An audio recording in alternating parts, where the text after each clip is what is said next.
हकीमुद्दीन आए और हम लोगों के सामने तकरीर सुनाए। उन्वान है जन्नत और दोज़ख। अस्सलाम वालेकुम व रहमतुल्लाहि व बरकातहू।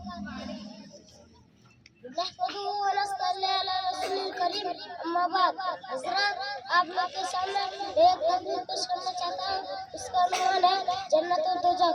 जो लोग दुनिया में कुरान और हदीस के मुताबिक जिंदगी गुजारता है और बुरे की दो और बुरे कामों से बचता है, नेक और भलाई का शौक करता है, अल्लाह पाक उसे खुश होता है, मरने के बाद जन्नत में दाखिल करेगा।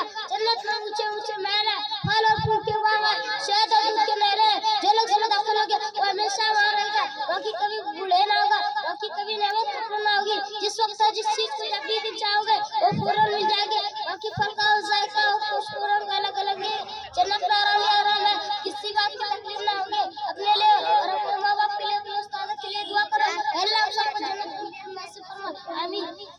और जो लोग अल्लाह का नाफरमानी करते हैं, बुरे काम करते हैं,